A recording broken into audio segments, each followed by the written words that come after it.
الحمد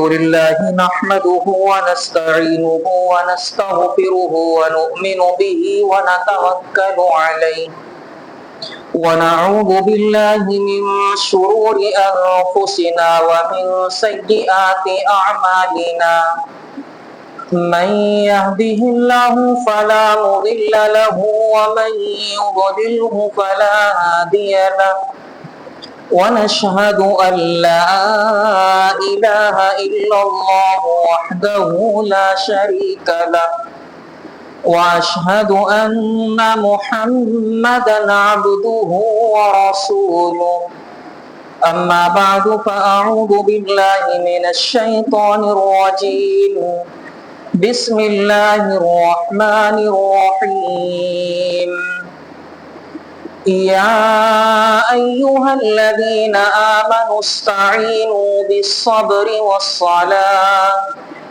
إن الله مع الصابرين ولا تقولوا لمن يقتل في سبيل الله أموات بل أحياء ولكن لا تشعرون وقال النبي صلى الله عليه وسلم إن ابني هذا سيد ولعل الله أن يصلح به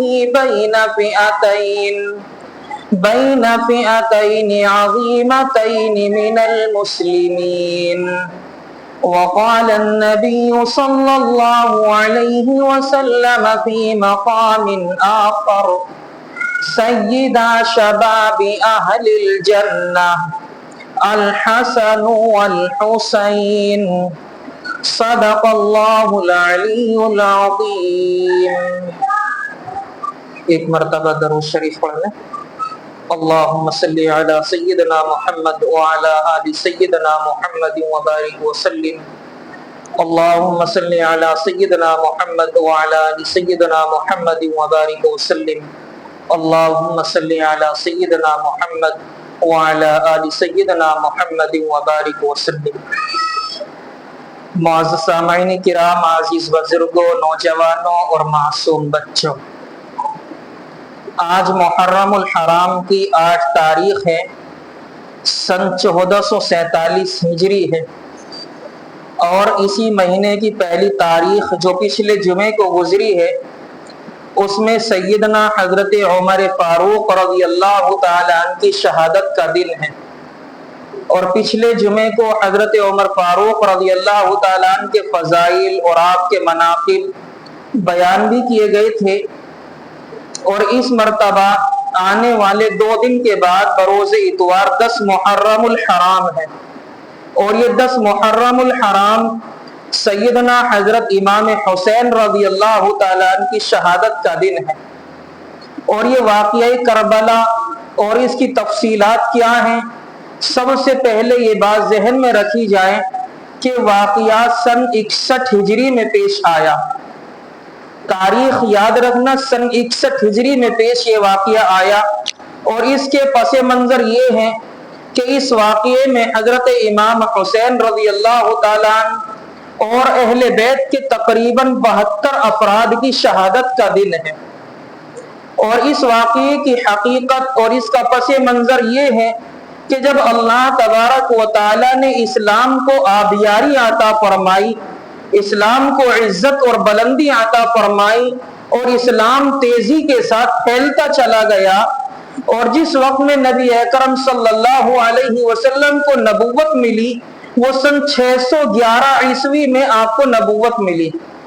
آپ نے اپنی نبوت کے 13 سال اپنے شہر مکہ میں گزارے، اس کے بعد جب آپ مدینے میں تشریف لائے، ہجرت کر کے آپ مدینے آئے، تو یہ مدینے کے اندر یہودیوں کے 3 بڑے قبیلے آباد تھے، جن کا نام بنو قریظہ، بنو نذیر اور بنو قینقاع تھا۔ آپ صلی اللہ علیہ وسلم مدینہ تشریف لائے، اور سب سے پہلے ان یہودیوں سے معاہدہ کیا کہ ہم تم سے نہیں لڑیں گے، تم ہم سے مت لڑنا۔ اس معاہدے کو یہودیوں نے قبول کیا، لیکن قرآن کہتا ہے کہ یہودی اسلام کا سب سے بڑا دشمن ہے، اور یہودی کے بعد نصرانی اسلام کا سب سے بڑا دشمن ہے۔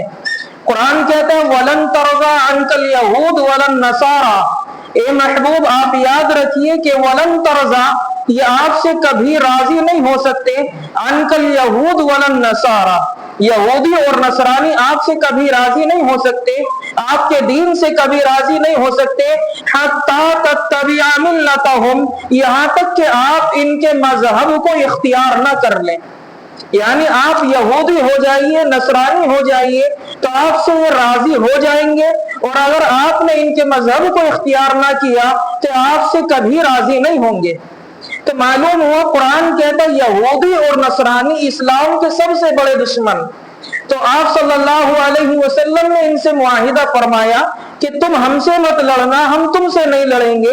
ان یہودیوں نے اس معاہدے کو قبول فرما لیا، اور اس معاہدے کو قبول کرنے کے بعد سن 3 ہجری میں ایک واقعہ پیش آیا جنگ احد کا، اور سن 5 ہجری میں واقعہ پیش آیا غزوہ خندق کا۔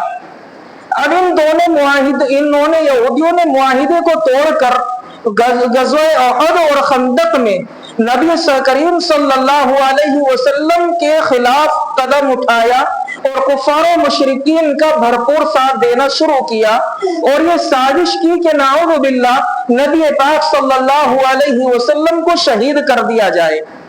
چنانچہ یہودیوں کا ایک آدمی نبی پاک صلی اللہ علیہ وسلم کے پاس آیا اور آ کر کے کہنے لگا اے محبوب ہم آپ سے کچھ فیصلہ کروانا چاہتے ہیں، ہم آپ کو اپنے ساتھ لینے کے لیے آئے ہیں، آپ ہمارے ساتھ چل کر ہماری قوم میں کچھ فیصلہ کر دیں۔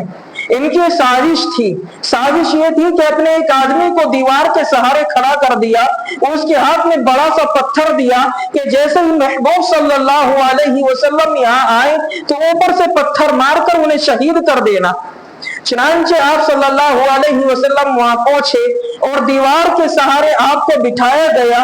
فوراً اللہ تبارک و تعالیٰ نے حضرت جبریل علیہ السلام کے ذریعے آپ کو خبر دی کہ محبوب آپ دیوار سے فوراً ہٹ جائیے، یہ ان یہودیوں کی سازش ہے۔ لہذا آپ صلی اللہ علیہ وسلم کی اللہ تعالیٰ نے اس طرح سے حفاظت فرمائی۔ اس کے بعد ایک واقعہ پیش آیا سن 7 ہجری میں خیبر کا، اور خیبر میں واقعہ یہ ہوا کہ ان یہودیوں نے آپ صلی اللہ علیہ وسلم کے کھانے میں گوشت میں زہر ملا کر کے پیش کر دیا۔ وہاں بھی آپ اللہ کے تبارک و تعالیٰ نے آپ کی مدد فرمائی اور آپ کی حفاظت فرمائی۔ پھر آپ صلی اللہ علیہ وسلم نے صحابہ کو حکم دیا اخرجوا من الیہود الی المکہ کہ یہودیوں کو مکے سے باہر کر دو، یہ مکے میں نہ رہنے پائے، یہ مدینے میں نہ رہنے پائے۔ لہذا اس بات پر صحابہ نے حکم کی تعمیل کرتے ہوئے انہیں مدینے سے باہر نکال دیا، اور انہوں نے اپنا پڑاؤ خیبر میں جا کر ڈال دیا۔ یہودیوں نے اپنا پڑاؤ خیبر میں ڈالا۔ اب جب یہ خیبر میں پہنچے حضرت عمر فاروق رضی اللہ تعالیٰ عنہ کی دور خلافت آئی کافی عرصے کے بعد، تو حضرت عمر فاروق نے انہیں خیبر سے بھی نکال دیا اور حدود مکہ اور تمام عرب ممالک سے انہیں باہر کر دیا گیا۔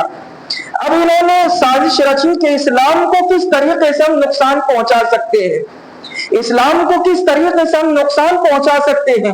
لہذا یہودیوں میں ایک بڑا تیز چالاک چتر آدمی عبداللہ ابن سبا تھا، اس نے سازش رچی کہ مسلمانوں کا لبادہ پہنا، بظاہر داڑھی کو لمبا کیا اور اپنے آپ کو مسلمانوں میں شامل کر کے نئے مسلمان ہونے والے صحابہ کے پاس جانے لگا، تابعین کے پاس جانے لگا اور ان کی ذہن سازی شروع کر دی، اور ذہن سازی اس طرح سے کی ان نئے مسلم صحابہ سے کہنے لگا کہ اللہ کے محبوب صلی اللہ علیہ وسلم کا اور دنیا میں جتنے بھی نبی آئے ان تمام کا کوئی نہ کوئی ایک نائب ہوتا ہے، اور لہذا محبوب صلی اللہ علیہ وسلم کے نائب علی المرتضی رضی اللہ تعالیٰ عنہ ہیں۔ لہذا حضرت عثمان اور حضرت عمر کی خلافت کو ختم کرنے کے بعد حضرت علی کو خلافت ملنی چاہیے۔ یہ صحابہ کا، تابعین کا عبداللہ ابن سبا ذہن بنا رہا ہے۔ اور یہ سن 35 ہجری تک ذہن بنایا اور سن 35 ہجری میں ایک بڑا لشکر لے کر اپنے ساتھ میں تمام ایک لشکر کو لے کر مدینے میں داخل ہوا، اور اس وقت سیدنا حضرت عثمان رضی اللہ تعالیٰ عنہ کی خلافت کا زمانہ تھا۔ سن 35 ہجری میں مدینے میں داخل ہو کر کے حضرت عثمان سے کہتا ہے عبداللہ ابن سبا یہودی کہ آپ اپنی خلافت سے ہاتھ اٹھا لیجئے اور یہ خلافت کا حق علی المرتضی کا ہے، آپ انہیں خلافت دے دیجئے۔ لہذا نبی پاک صلی اللہ علیہ وسلم کی حدیث ہے، حضرت عثمان سے اللہ کے محبوب نے فرمایا تھا کہ ایک زمانہ آئے گا کہ تمہاری خلافت میں ایک جماعت مدینے میں آئے گی اور آ کر کے کہے گی کہ تم اپنی قمیص کو اتار دو اور علی کو دے دو، یعنی تمہیں ایسا نہیں کرنا۔ تو حضرت عثمان نے کہا کہ میں یہ نہیں کر سکتا، میرے محبوب کا حکم ہے کہ میں قمیص نہ اتاروں، چنانچہ آپ نے خلافت نہیں چھوڑی۔ تو اس عبداللہ ابن سبا نے اور ان تابعین نے جو آخر میں جا کر کے منافق ہوئے، ایک سازش رچی اور حضرت عثمان رضی اللہ تعالیٰ عنہ کا کھانا پینا 40 دن کے لیے بند کر دیا، اور اس کے بعد میں حضرت عثمان کو سازش کرنے کے بعد شہید کر دیا گیا۔ خلافت حضرت علی رضی اللہ تعالیٰ عنہ کے ہاتھ میں آ گئی۔ اب حضرت علی کا مختصر زمانہ رہا، اور مختصر زمانے میں حضرت علی کو بھی کوفہ میں بلا کر ان ظالموں نے شہید کر دیا۔ اس کے بعد میں خلافت کے 30 سال مکمل ہو چکے، اور اس کے بعد حضرت حسن رضی اللہ تعالیٰ عنہ کے ہاتھ میں خلافت آئی، اور محبوب صلی اللہ علیہ وسلم کی حدیث ہے کہ جب حسن کے ہاتھ میں خلافت آئے گی تو ایک زمانہ ہوگا اور اس زمانے میں انتشار پھیلتا ہوا رہے گا، لہذا ان کے زمانے میں خلافت آئی تو انتشار بڑھتا گیا، اور کچھ لوگ حضرت معاویہ کے ہاتھ پر بیعت کرنے لگے اور ان کو اپنا خلیفہ بنا لیا، اور کچھ لوگوں نے حضرت حسن کو اپنا خلیفہ بنا لیا، حسن بن علی رضی اللہ تعالیٰ عنہ کو اپنا خلیفہ بنایا۔ چنانچہ بات حضرت حسن کے کانوں میں پہنچی کہ لوگوں میں انتشار ہے، لوگوں میں اختلاف پھیلتا جا رہا ہے، تو محبوب صلی اللہ علیہ وسلم کی پیشن گوئی جو پوری ہوئی، آپ نے فرمایا ان ابنی ھذا سید، میرا یہ بیٹا سید ہے، اور یہ میرا یہ بیٹا ولعل اللہ ان یصلح بہ بین فئتین عظیمتین من المسلمین، دو بڑی جماعتوں کے درمیان صلح کو یہ حسن کرائے گا۔ چنانچہ حسن رضی اللہ تعالیٰ نے اس بات کو مکمل کیا، یعنی آپ نے اپنی خلافت کو چھوڑا اور خود حضرت معاویہ کے پاس گئے اور جا کر کے حضرت معاویہ کے ہاتھ پر بیعت کی اور خلافت حضرت معاویہ کے سپرد کر دی، اور آپ ایک عام زندگی گزارنے لگے۔ حضرت معاویہ کو جب خلافت آئی وہ سن 41 ہجری میں آئی، اور سن 60 ہجری تک یعنی 19 سال کا زمانہ حضرت معاویہ رضی اللہ تعالیٰ نے خلافت کا پایا۔ 19 سال حضرت معاویہ نے خلافت کی، اور ان کی خلافت میں اسلام تقریباً آدھی دنیا پر پھیل چکا تھا، یعنی 64,65,000 مربع میل پر اسلام پھیل چکا تھا۔ سن 60 ہجری میں حضرت معاویہ رضی اللہ تعالیٰ عنہ کو ضعف آیا، مرض الموت میں مبتلا ہوئے، تو آپ نے مشورہ کیا کہ اب خلیفہ کسے بنانا چاہیے۔ تو صحابہ کرام رضوان اللہ عنہم اجمعین نے مشورے کے طور پر رائے پیش کی کہ ہماری رائے یہ ہے کہ آپ اپنے بیٹے یزید کو خلیفہ بنا دیں۔ یہ یزید حضرت معاویہ کا بیٹا ہے۔ حضرت معاویہ رضی اللہ تعالیٰ عنہ کی رائے بھی یہی تھی کہ معاویہ نے یزید کو خلیفہ مقرر فرمایا صرف اس بنا پر نیک نیتی کے ساتھ کہ اگر حضرت حسین کو خلیفہ بنایا جائے گا تو پھر اختلاف ہوگا اور دو فرقوں میں جماعت تقسیم ہو جائے گی، اس نیت کے ساتھ کہ امت میں اختلاف قائم نہ ہو، امت میں اتفاق قائم رہے، اس نیت کے ساتھ حضرت معاویہ نے اپنے بیٹے یزید کو سن 61 ہجری میں خلیفہ بنایا۔ سن 61 ہجری میں حضرت معاویہ نے حضرت یزید کو خلیفہ بنا دیا، اور اس وقت تک حضرت یزید کو میں کتابوں میں پڑھا ہے کہ اس وقت تک یزید کے اندر کوئی بات شریعت کے خلاف نہیں تھی، یہ متبع سنت بھی تھا اور صوم و صلات کا پابند بھی تھا یزید۔ اور حضرت معاویہ نے سن 41 ہجری میں منبر پر کھڑے ہو کر اللہ سے دعا کی کہ اللہ میں صرف اپنے بیٹے یزید کو اس لیے خلیفہ بناتا ہوں تاکہ امت میں اختلاف نہ ہو، تاکہ امت میں اتفاق رہے، حالانکہ اس سے افضل حضرت حسین موجود ہیں، حضرت حسین صحابی رسول بھی ہیں، نواسے رسول بھی ہیں، آپ خلیفہ بننے کے اہل بھی ہیں، اور یزید خلیفہ بننے کے اہل بھی نہیں تھا، اور یہ یزید صحابی بھی نہیں تھا، یہ تابعین تھا، ان کے والد حضرت معاویہ صحابی تھے۔ تو چنانچہ حضرت معاویہ نے اللہ سے دعا کی کہ اللہ اگر میرا بیٹا خلیفہ بننے کے قابل ہے تو اسے خلیفہ بنا دے، اگر یہ اس قابل نہیں ہے تو اسے خلیفہ بننے سے پہلے موت دے دے۔ چنانچہ معاویہ نے دعا کی اور یزید سن 41 ہجری میں خلیفہ بن گیا۔ اب سن 41 ہجری میں خلیفہ بننے کے بعد اس نے اپنے گورنروں کو خط لکھا، اور خط میں لکھا اپنے گورنروں سے کہ اپنی رعایا سے میرے لیے بیعت لے لو، اور ان سے کہو کہ آج سے تمہارا بادشاہ، تمہارا خلیفہ یزید بن رہا ہے، تم اس بات کو تسلیم کرتے ہو یا نہیں؟ اور مدینے میں خط بھیجا خصوصاً 4 صحابہ کے لیے، عبداللہ ابن زبیر رضی اللہ تعالیٰ عنہ، عبداللہ ابن عباس رضی اللہ تعالیٰ عنہ، حضرت عبداللہ ابن عمر رضی اللہ تعالیٰ عنہ، اور حضرت حسین رضی اللہ تعالیٰ عنہ۔ ان 4 صحابی کے لیے خصوصی خط لکھا کہ خصوصاً ان 4 صحابہ سے اپنے ہاتھ پر یزید کے لیے بیعت لے لو۔ چنانچہ ان 4 صحابی نے بیعت نہیں کی اور یزید کو اپنا خلیفہ نہیں مانا، اور مدینہ چھوڑ کر مکہ کی طرف روانہ ہوئے۔ سب سے پہلے عبداللہ ابن زبیر مکہ میں پہنچے، اور مکہ کے لوگوں نے دیکھا کہ انہوں نے خلافت نہیں مانی، لہذا مکہ کے چند لوگوں نے بھی خلافت نہیں مانی، اور انہوں نے عبداللہ ابن زبیر رضی اللہ تعالیٰ عنہ کے ہاتھ پر بیعت کی اور اپنے آپ کو ان کو خلیفہ بنا لیا، عبداللہ ابن زبیر کو۔ پھر یہ بات کوفیوں کو پتا چلی، کوفہ والوں کو، کہ حضرت حسین بھی مکہ آ گئے ہیں اور آپ نے یزید کو خلیفہ نہیں مانا اور یزید کے ہاتھ پر بیعت نہیں کی۔ تو چنانچہ کوفہ والوں نے خطوط لکھنے شروع کیے حضرت حسین کے لیے کہ آپ کوفہ میں آ جائیے، ہم آپ کے ہاتھ پر بیعت بھی کریں گے اور آپ کو اپنا خلیفہ بھی بنائیں گے، اور ہم آپ کے ساتھ مل جل کر چلنے کے لیے تیار ہیں۔ چنانچہ حدیث کی کتابوں میں آتا ہے تقریباً 12,000 خطوط حضرت حسین رضی اللہ تعالیٰ عنہ کے لیے بھیجے گئے کوفہ والوں نے۔ اب حضرت حسین نے اتنے سارے خطوط کو دیکھا تو انہیں یہ یقین ہو گیا کہ کوفہ والے واقعی میں مجھ سے محبت کرتے ہیں اور واقعی میں مجھے اپنا خلیفہ بنانا چاہتے ہیں۔ تو چنانچہ حضرت حسین نے ارادہ فرما لیا کہ میں کوفہ میں جاؤں گا۔ تو آپ کے اہل بیت میں سے حضرت حسن کی اولاد اور مسلم بن عقیل رضی اللہ تعالیٰ عنہ کی اولاد اور خود حضرت حسین کی اولاد اور دیگر صحابہ کی اولادوں نے یہ رائے دی کہ اگر آپ کوفہ میں جائیں گے تو آپ کے ساتھ میں ہم بھی وہاں پہنچیں گے، آپ کے ساتھ میں ہم بھی وہاں جائیں گے۔ چنانچہ آپ نے ارادہ کیا اور اپنے 150 آدمی کا قافلہ روانہ ہوا۔ اب جب یہ بات صحابہ کو پتہ چلی تو عبداللہ ابن عمر اور عبداللہ ابن زبیر رضی اللہ تعالیٰ عنہما آئے اور آ کر کے حضرت حسین سے کہا کہ آپ کوفہ نہ جائیے، اس لیے کہ کوفہ والے لوگ غدار ہیں، وہ ظالم ہیں، آپ پر ظلم کریں گے۔ جس طریقے سے کوفہ والوں نے آپ کے والد حضرت علی کو دھوکے سے شہید کیا اور آپ کے بڑے بھائی حضرت حسن کو بھی شہید کیا، اب یہ کوفہ والے آپ کو بھی سازش کے تحت یہ آپ کو شہید نہ کر دے، آپ کی جان کو خطرہ ہے، آپ وہاں نہ جائیے۔ لیکن حضرت حسین نے خطوط کا اظہار کیا اور فرمایا کہ نہیں، میں وہاں جا کر کے رہوں گا۔